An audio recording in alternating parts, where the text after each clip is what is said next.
xe ben này các bạn ơi. Xe ben đi đâu rồi ta? Đấy, kinh nghịch nha. Xe ben đi lấy cát các bạn ạ. Bạn này thích lấy cát nhỉ? Ok. Rồi. Lấy xúc cát. Ben. Nào. Nhìn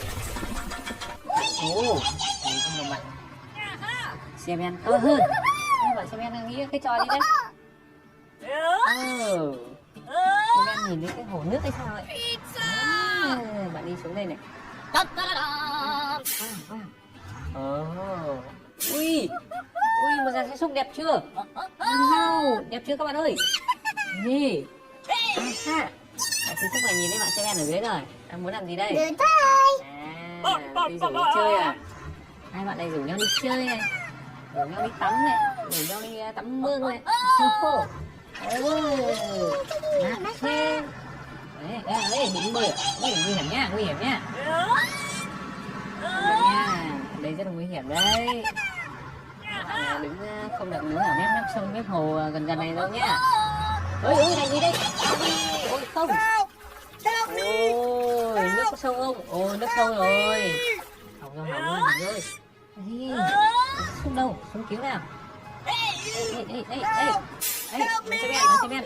Ui. Bé thế này thì làm gì được bây giờ? Hai bạn giúp nhau. Nào, kéo lên nào. Đấy, con được không ta? Các bạn nhá. Thấy ai gặp nạn thì hô to lên nhá, để có người giúp nhá. Đó,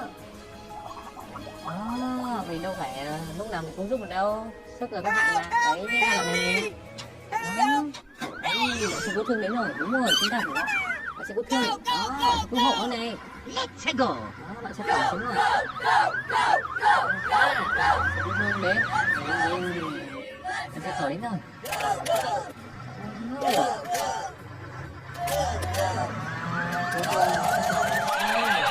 Cứu bạn lên nhá. Nhanh nha. Bạn đi bị chiên rồi. Ui, đâu nhỉ? Đây là câu cá thế này. Lấy con mồi vào. Đấy, lấy con đá. Đấy, con đá làm gì vậy ta? Lấy sợi dây cái này. Buộc qua con đá. Làm gì vậy nhỉ? Tò mò ghê. Các bạn tò mò không nhỉ?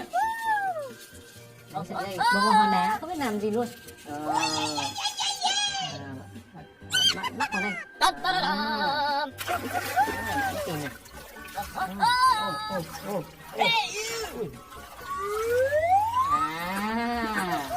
Lấy hòn đá để bạn khua xem nó bắt vào đâu. Có hòn đá thì bạn kéo lên. Khá là thông minh nha. Rồi còn một câu cá này. Cái câu là cái gì câu? Cái câu là cái thùng xe không? Cái thùng xe lên rồi các ơi. Yeah. Đó, cái thùng ở đây rồi.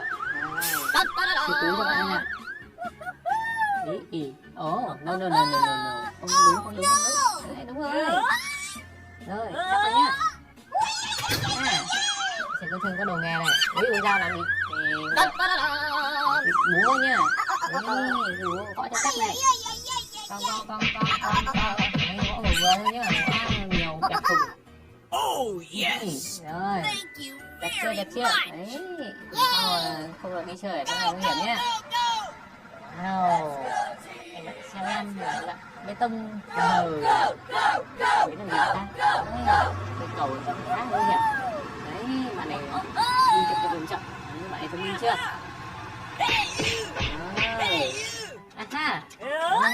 Rồi. Bây giờ thì xoay đều này các bạn này. Còn mấy bê tông. Bê tông ơi chảy ra các bạn này. Stop. Hay chưa? Bây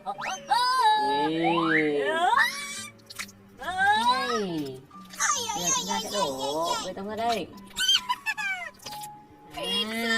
Vừa bạn xe tải kia chở một cái hàng rào thì anh bê tông anh sẽ đổ bê tông vào đây, cắm hàng rào xuống để xây một cái hàng rào.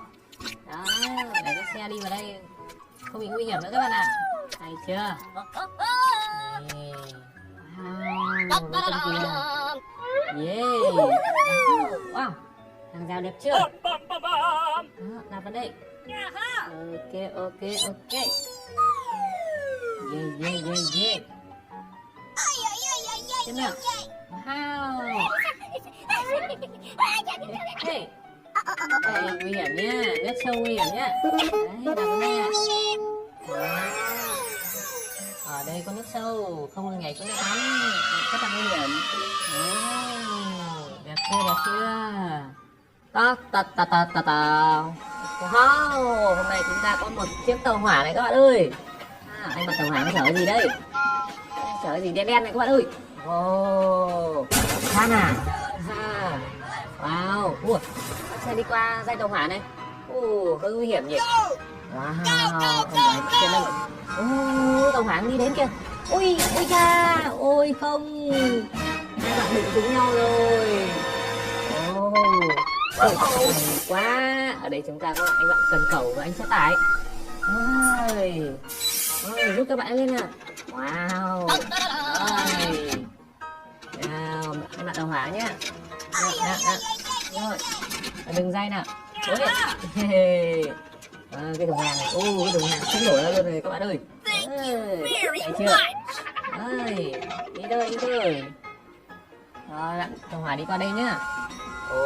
Cô đoạn đường này giao nhau mà nguy hiểm thế nhỉ? Xem các bạn này. Đoạn đường giao nhau này rất nguy hiểm các bạn ạ. Cần phải có ở đây này. Wow, đội xe công trình này các bạn ơi. Wow, rất là nhiều xe nhá. Sẽ là người đi tiên phong đầu tiên. Bạn sẽ xúc xanh. Tiếp tục bạn xe tải. Wow, bạn sẽ xúc cam đang đào một cái gì đó. Múc cát lên đây, các bạn ấy sẽ làm một cái trụ. Đó, thì việc đầu tiên chúng ta phải đào một cái hố, đổ bê tông các bạn ạ. Đấy, mình nhìn thấy trụ bê tông rồi. Wow, múc cát vào đây. Đầu kia, đầu kia. Các bạn này, lại đào tiếp à? Đào hai bên trụ song song nhá. Rồi, bạn chở cát đi nè. Hay chưa? Xúc tiếp nào, xúc tiếp nào. Ui. Sắp được rồi các bạn ơi. Đây, đầy rồi, đầy rồi, đầy rồi. Tiếp tục bạn xe xúc xanh. Xe xúc xanh, xúc cát cho bạn xe đen vàng. Wow. Ok. Rồi, xe vàng đây rồi. Đấy thôi. Bạn này vừa chở cát bây giờ đã chở đá rồi. Hay thế nhỉ? Bạn này mang cát đi đổi à? Đổi lấy đá à? Wow. Đổ vào 4 cục trụ này các bạn này. Đó. Mình gãi nhá. Bạn này đổ hơi ẩu nhá. Rồi. Ok. Bạn xe tải dài chưa? Xe cẩu thế này. Bạn mới mang cái cột trụ đến rồi các bạn ơi. Xoáy cẩu. Rồi, móc vào đây. Móc vào nào. Ok. Rồi. Đặt cả đồ đây nha. Đặt nhẹ nhàng thôi. Đồ một chút hết sơn đấy. Cái gì đây? Cái cột trụ này các bạn này. Wow. Đây chưa? Đó. Đặt ở hai bên đường nhá. Rồi, tiếp theo bạn chắc bạn xe máy kéo sẽ đi lấy cát và xi măng. Bạn nên cho vào cái thùng trộn này các bạn ơi. Đó, xúc đẩy vào đây nhá. Cái thứ hai rồi. Thùng này sẽ lấy xi măng. Bạn này pha theo tỷ lệ gì đây? Nửa cát, một nửa xi măng à? Rồi, cho vào đây. Hay chưa? Đúng chỗ nào? Bạn này trộn cắt không à? Nước đâu? Không cho nước à? Bên trong này có nước sẵn rồi. Rồi, đổ ra. Wow, các bạn nhìn xi măng này. Hay chưa? Xách đi. Đổ những cột trụ này. Wow. Đổ đây chứ, đổ đây vào. Các bạn thợ xây này tiếp xi măng đấy, nhiều chứ. Rồi nắp thanh chắn này các bạn này. Đó, hay chưa? Hai bên đường đều có nhá. Đó. Rồi đèn cảnh báo này.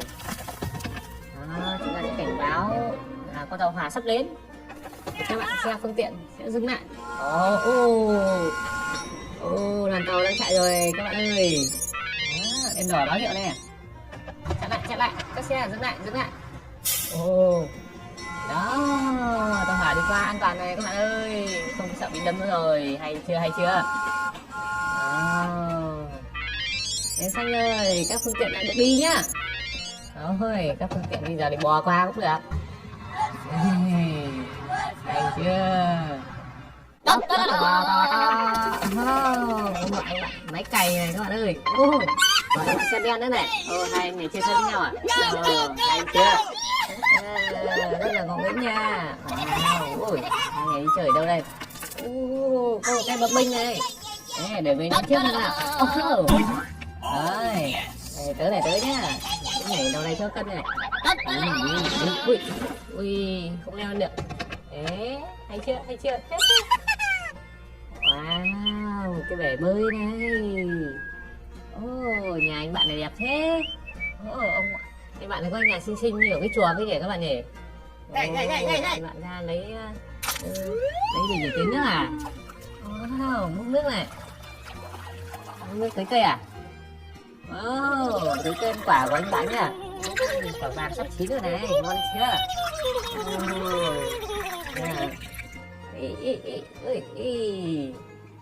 Vườn này vẫn ương thì chưa ăn được. Ôi, anh bạn này muốn làm cái trò gì đây? Muốn leo núi à? Anh bạn này phải lên chơi cầu tụt này. Đâu? Đây bập bênh chứ. Leo lên núi để làm gì đấy? Đấy là hòn đá. Còn làm gì từ tới chưa biết luôn. Đó. Đi rồi. Ui à. Ôi, anh bạn này chơi xấu thế. Hả? Ui chà. Ôi không. Hỏng cái nhà của anh bạn rồi. Này ơi. Ôi, có nhà rồi. Anh sẽ tải lên. Các bạn hư này. Đây. Ok, cái nhà này không chắc chắn. Rồi. Hai bạn sẽ tải đây. Đúng rồi. Đây nào. Ok. Chúng ta dọn dẹp lại hết nhá. Chúng ta sẽ thấy một cái nhà mới. Đúng rồi. Đèn mình càng cao hơn nha. Tiếp tục đến thôi. Thế. Rồi, để xúc đào cái gì đây? Để xúc sẽ đào cái móng nhà nhá. Chúng ta xây nhà chúng ta cần có móng thật là chắc. Đó. Ngôi nhà của chúng ta mới bền.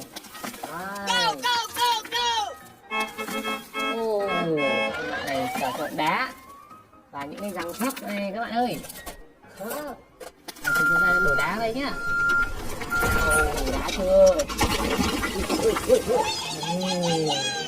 Rồi, cái răng thép này đặt xuống đây. Ok. Bê tông đi rồi. Bê tông quay từng hồng đẹp thế. Say này. Bê tông có chảy hết rồi xe kìa. Bẩn quá. Rồi, đúng rồi. Bê tông mình phải đổ đây nhá. Bạn lái bê tông này sẽ ẩu. Ok. Xe cổ. Đi thôi. Bây giờ đến lượt anh gì đây?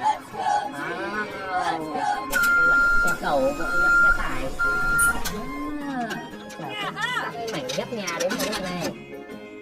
Cầu xuống nào. Cho suốt. Tới nhìn cái cánh cửa kìa. Đây là cái gì đây?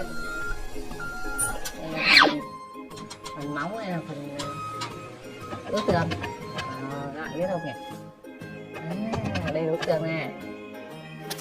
Ghép đây. Ok. Ướt tường nữa này. Lắp vào đây. Ok. Wow. Ngôi nhà đẹp chưa các bạn ơi? Có cái mái ngộ nghĩnh thế. Wow, rồi thế thì mình cho đâm nhà thoải mái. Hai bạn sẽ sắp đang đi làm việc đây các bạn ơi. Hai bạn hôm nay làm việc ở đâu rồi nhỉ?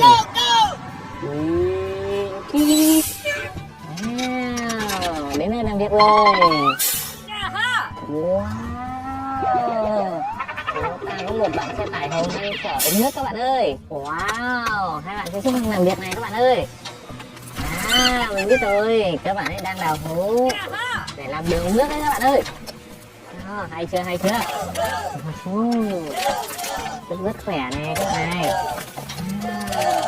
Tìm nhau này. Wow, wow. Cái xúc của chúng ta rất nhiệt tình nhá. Ok, ok, xong rồi này các bạn ơi. Ở đây chúng ta có một ông bạn xe con cẩu đang đi đến này. Dài chưa? Wow. Anh bạn này có sức mạnh để nâng 8.000 cân này các bạn ơi. 8 tấn đấy các bạn ạ. Hay chưa? Rồi, anh nâng cái cẩu lên nhá. Kéo dài lên ạ. Ui, dài chưa các bạn ơi. Anh bạn ấy sẽ cẩu cái ống này nha. Được rồi. Móc chắc vào nhé. Được rồi này các bạn ơi. Đặt vào đây nha.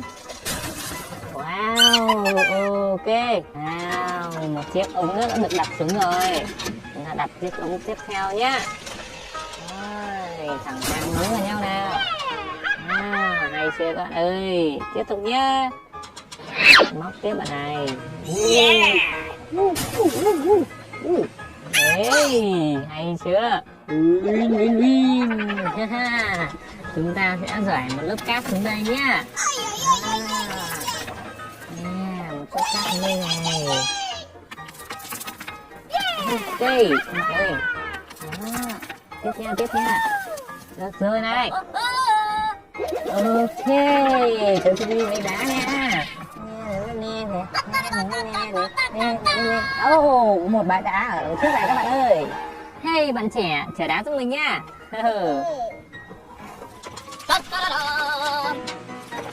Ui. Chưa? Wow. Rồi, cho bạn một chút nữa.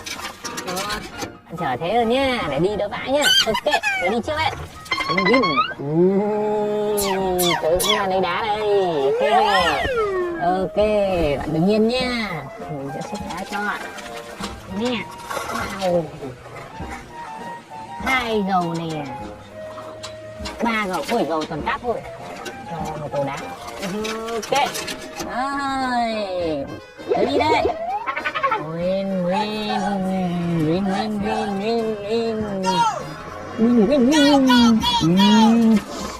Wow, chưa gì là đá đã văng ra đây rồi này các bạn ơi. Ok, mình sẽ rải đá vào đây nhá. Rải một lớp đá nhỏ đây này. Đây mình sẽ rải vào nhá. Bạn này đi nhẹ thôi. Rồi, bắt đầu nâng ben ạ. Nâng ben. Tiếp tục nha. Đây nữa nè. Rồi, đi đấy. Được rồi, để tớ đi gọi bạn bê tông cho ạ. Ui, đây rồi. Bạn này coi gì giống cái thùng trộn thế kia. Đây bạn xe lưu nhá. Không phải. Đi tiếp nào. Đây rồi. Đó. Đây là bạn sẽ ủi nhá. Bạn sẽ ủi xúc. Đi tìm tiếp nào. Bạn gì đây? Có một bạn bê tông bị bẩn ở đây này. Bạn đây đang sửa chữa à? Các bộ phận ở bạn bị rời này. Ý, bạn bẩn quá. Ở đây tớ có một cái vali này. Các bạn cùng xem nhé. Xem bên trong có gì này. Một bộ đồ nghề sửa chữa luôn. Bây giờ mình sẽ sửa cho bạn bê tông này nhá. Ok. Các bạn xem này. Mình sẽ lắp phần này vào nhá. Ok. Đến được cái thùng trộn nha. Ui, thùng trộn này hơi bẩn nha. Ok, mình cần lắp cái đòn này. Hay chưa? Bạn bị thiếu bánh nhá. Chúng ta xem nào, đây có bánh không nào? Ui, không hợp lắm các bạn ơi. Cũng không đúng lắm. Đây rồi. Một bánh này nhá, bánh này nhá. Bây giờ mình sẽ lắp nhá. Gõ lại nào. Rồi. Ui chà. Vậy này mình sẽ luồn sang nhá. Nhìn chưa? Bây giờ sẽ lắp cái bánh này. Lắp vào đây. Ok chưa các bạn ơi? Tiếp tục nhé. Vẫn lắp áp như cũ này. Rồi, lắp cái bánh ra nữa này. Lắp chắc vào nhá. Rồi. Mình sẽ vặn lại này, vặn lại cái con ốc này. Đó. Đấy. Đặt lấy được tìm luôn. Ui. Đi được chưa? Ok. Nhưng mà bạn hơi rơi nhé. Bây giờ mình sẽ cho bạn đi tắm nhé. Trước mặt là cái cầu để rửa xe đây rồi. Đỡ ở đây nhé. Ở đây mình có một cái vòi xịt này. Mình sẽ rửa cho bạn nhé. Wow. Cái bạn bê tông này rất là đẹp trai nhá. Thế mà bạn này lại để bẩn như này các bạn nhỉ? Đẹp chưa? Ui, bạn rất là mới nhá. Không phải bạn bê tông cũ đâu, bạn bê tông này rất là mới đấy. Đẹp chưa? Đẹp trai chưa? Rồi, đi làm việc thôi. Bạn bê tông đến đây rồi. Xoay cái cùng trộn này nhá. Xoay này. Nước bê tông được đẩy chảy chỗ này các bạn này. Đẹp chưa? Đó. Lấp đầy tiếp theo. Tất cả bên này cả đây nhá. Chúng ta sang đầu bên này để đổ nhé. Ok. Đây, chúng ta được nửa con đường rồi. Tiếp tục nhá. Vin. Xoay. Wow. Các bạn ơi. Bê tông chảy này. Chúng ta lắp xong rồi này. Wow. Chúng ta đến làm gì các bạn biết không? Lắp vào đây đấy các bạn ơi. Wow. Thấy chưa?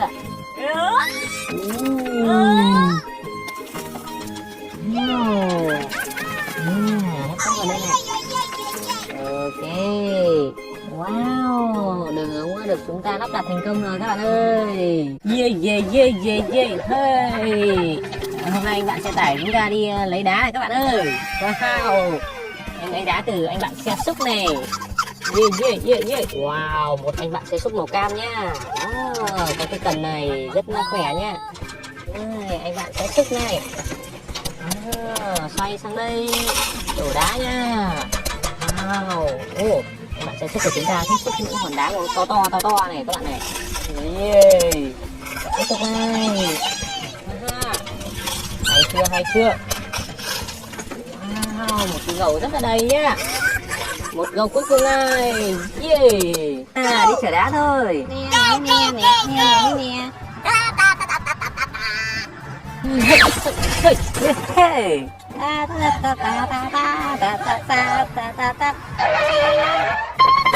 Ui ôi không.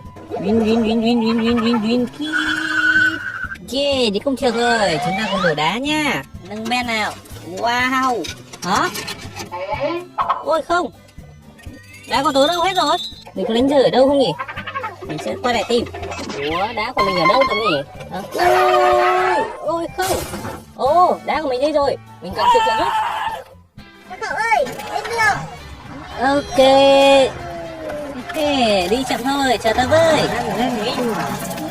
Sao ơi, làm việc nào? Ok, phải lên tới nha. Đây tới xúc đá này. Yeah. Cậu xúc lên đây tới nha. Ok. Đây. Cậu giữ yên xe nha. Để xúc đá thế này. Wow. Có thật nhiều đá nha. Sắp đây rồi các bạn ơi. Ô, hay chưa? Ồ, có mấy viên đá to chưa? Wow, xe tải ở đầy đá rồi các bạn ơi. Tất cả lại dọn dẹp giúp mình nhá. Mình đi trước đây. Công việc của tớ đã xong rồi. Đến lượt cậu đấy, Châu Quỷ ơi. Ok, mình đến làm việc này.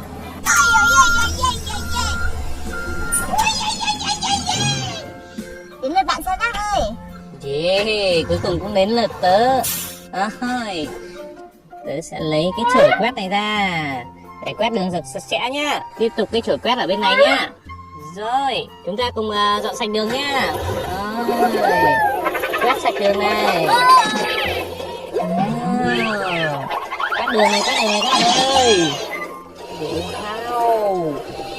Yeah, con đường của chúng ta đã sạch sẽ rồi các bạn ơi. Nay mình xong công việc rồi đấy. Đi thôi. Yeah, chúng tớ đã dọn sạch sẽ rồi. Các bạn có thể tham gia giao thông rồi nhá. Yeah, mình đi làm việc nào, kẻo trễ. Win. Yeah, anh bạn xe tải chở đá chúng ta đã về đến nơi rồi. Là chúng đổ đá lên đây nhá.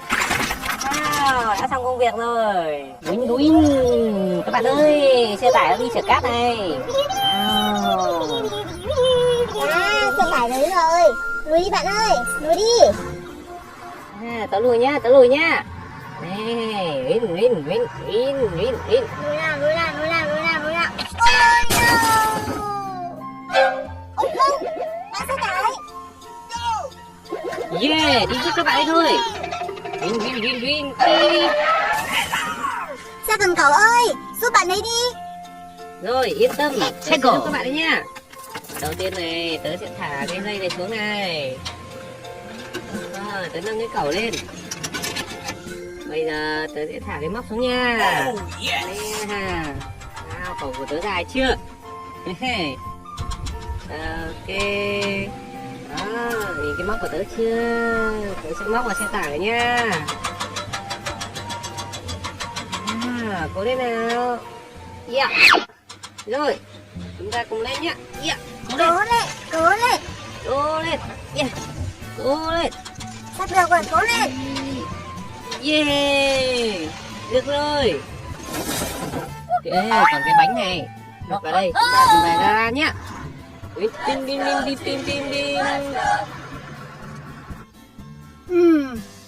Mình sẽ đứng ở đây để chỉ đường cho các xe.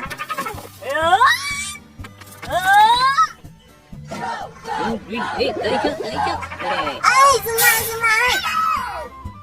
Mau đi lối bên kia kìa. Ok.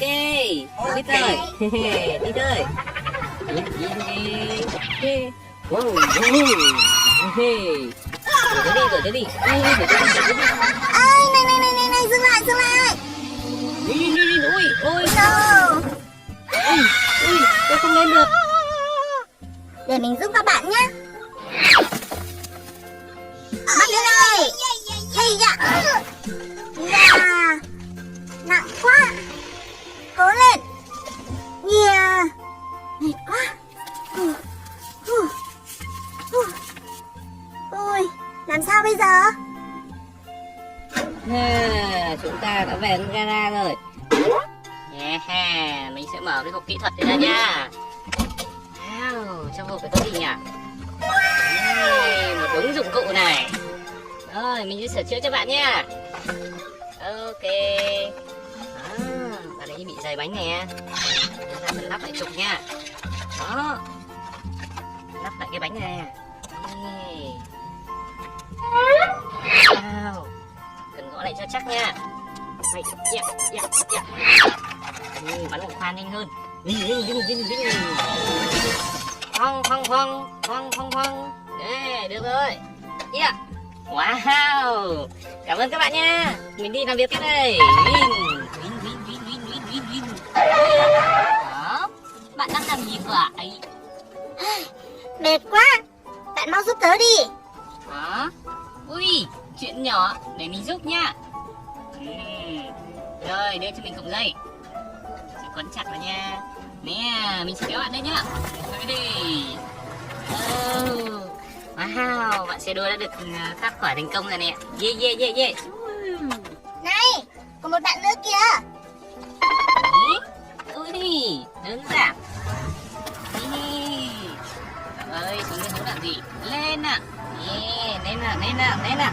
Wow. Thích quá đi. Yeah. Cảm ơn các bạn nhiều nha. Ôi, chờ mình đây. Wow, nước mát quá các bạn ơi. Wow. Nhìn. Hello. Hey. Để tôi tắm cho bạn nha. Wow, mát quá đi, mát quá. Ôi, nhưng mà đây thật quá các bạn ơi. Bạn Xe Súc ơi, làm giúp mình một cái bể bơi thật là to nhá. Ok mẹ.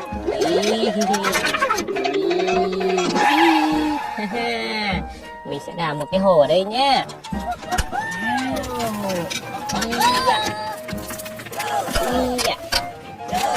Ôi, con mũi mình nhìn là đẹp thôi. Wow. Hey, để tôi giúp cậu nha. Tốt quá rồi. Yeah. Các bạn sẽ tải đây thành phát đi. Sẽ tải giúp mình chở cái cát này đi nhá. Tới sức với. Sắp đầy rồi này. Ok. Yeah, bạn sẽ tải đi nè. Mình sẽ đổ ở đây nhá. Wow. Lên đen đổ nào. Rồi, đi lấy cát tiếp thôi.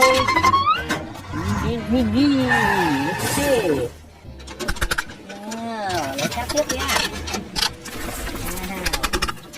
Ui. Chúng mình cùng làm việc nè.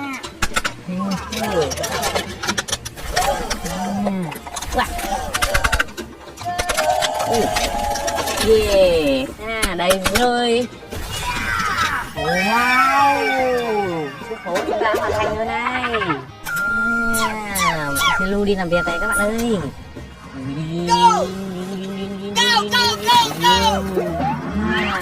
Lưu đất nha. Wow. Mình chưa các bạn ơi. Nhìn. Wow. Đất đã được chúng ta lưu chặt rồi này. Trèo lên đây nhé. Wow. Xe container của chúng ta đang chở các răng sắt này các bạn này. Ở đây có chúng ta anh bạn xe cẩu này các bạn ơi. Anh ấy sẽ lấy cái cần cẩu, anh ấy kéo dài nó này. Ok. Rồi, cẩu các thanh sắt răng này nhá. Here we go. Đây nè. Chúng ta ghép hết các thanh này nhá. Ghép bên này các bạn ơi. Wow. Ghép bên này nữa nha.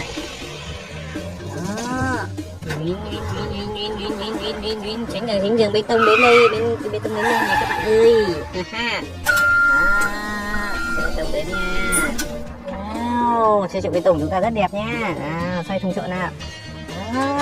Hay chưa? Xoay đây cho nhanh nhá. Đó. Nước bê tông chảy này các bạn ơi. Ui, nhiều nước bê tông chưa? Wow, nước bê tông làm việc rất hăng say này các bạn ơi. 2000 years later. Các bạn ơi, bê tông khô mình đến để bơi rồi này. Wow, anh bạn xe tải chúng ta đang chở cỏ các bạn ơi. Wow, anh bạn xe tải đến trải cỏ ở đây nhá. Bây giờ mình đi cẩu cỏ xuống này. Cỏ xanh nhất luôn các bạn ơi. Đây nhá. Lúc nào. Bỏ cỏ này to chưa các bạn ơi. Đúng rồi. Chúng ta sẽ thải thằng cỏ ra nhé. Hay chưa? Tiếp tục ở đây nè. Wow. Yeah. Wow, đẹp chưa các bạn ơi. Các bạn biết đây là xe gì không? Xe chở nước của chúng ta đó các bạn ơi. Đưa cái vòi nước vào đây, bắt đầu nhé. Bơm nước xuống đây nhá. Wow. Đó. Ta đang bơm nước vào đây này các bạn ơi. Kịch. Đầy nước rồi này các bạn ơi. Wow. Wow. Để nước mát qua đi, tắm sắc quá.